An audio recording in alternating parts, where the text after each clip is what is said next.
kusina at ito naman pong ginawa ko yung kasi nga yung pa-birthday na in-invite kami ng aking customer. Yes po.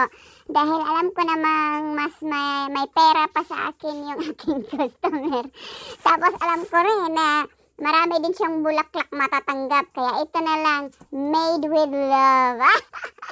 Nagbigay na lang ako nito si Jumbo Awi and Saibara Supreme Especial. O, diba? May halong pagmamahal po yan ang binigay ko sa aking customer. Anim po nilagay ko doon sa box. O, diba? Pa-birthday. Kasi nga, kung sa pera, mayaman pa sa akin yun.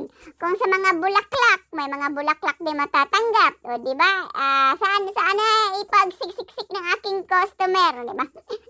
Kaya ito, pasensya na sa aking customer, pero asahan yung made with love po itong iniregalo ko sa inyo. At sana na may magustuhan nyo. Diba? Nalipong na naman ang person, diba? Dahil pasensya na, dahil ito epekto nung kahapon, tapos na yung ganap. Kasi nga di ko alam kung kailan ko na naman to siguro ma-upload, diba? Baka, kasi nga may mga sumusunod pa kasi hindi ko pa na-upload, diba?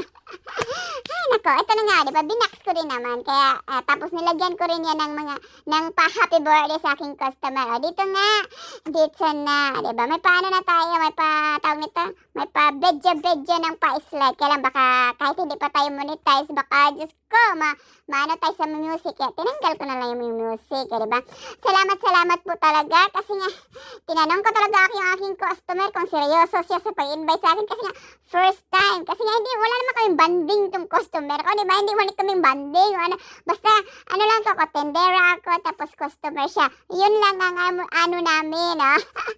Ano ba tawag nito? Yun lang ang pagkakilanlan namin.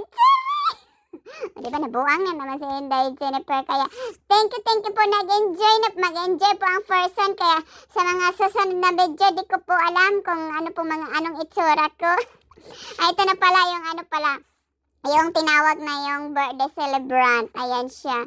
Maano pa rin siya maghanda sa kanyang, diba, 60th birthday. Sana all. Ako kaya, pag mag-60, ganyan din kaya. Baka wala na, tababoy na siguro sa Inday Jennifer niya, na. Diba? Ay, dito din pala, parang na-cancel ba yun? Basta yung pagkaalala ko, kasi 1 week ago yung ng pa-cake nga. Baka na-cancel yun. Ito naman, sumali din ako sa ganyan. Yung sa babae edition, hindi sa lalaki edition, ha. Diyos ko, lang kalamalam si Inday Jennifer. Pero ayun, natalo si Inday Jennifer. Ay, Diyos ko. Kasi nga naman, ayaw naman umurong ng ang hirap-hirap pala ng ganito. Di alam yung patiknik-tiknik ba. Kaya nga kung sa mga nag-video sa akin ng ganyan, Diyos ko, ewan ko na lang para akong eng-eng. Kaya nag-enjoy naman ang person, diba? Meron din naman pala ako mga, ang nag-invite ka sa, bang tawag nun? Manugang ba? Manugang? Manugang, tama ba ako? Basta yung mother-in-law niya, yung celebrant. So, siya ang manugang. Basta yun na yun, oy. Ito mga Bisaya. Lagi tang wataka ko nagyan sao na ba? Manugang, sa tama. Ayun nga, yung sabi ko, ayun dito naman pala, nagkantahan na ng siyempre, happy birthday. Kasi nga, birthday naman. Hindi naman kasal, di ba? Happy birthday talaga ang kakantahin. Pero dito naman pala yung kanta ng happy birthday. Makaka-copyright pa rin ba tayo? Pero hayaan ko yan, tinanggal ko na lang din ang volume. Kasi nga, hindi pa nga ako monetize. Ano ba tawag nito? Ma-restricted na, di ba? Ang galing na budget. Pero salamat po talaga. Ngaling sa aking ngalang-ngala, sa aking isupagos, sa pag-invite po sa amin at nag-enjoy po kami. Thank you very much. Salamat sa pagtanaw hangtod sa sunod. Babu!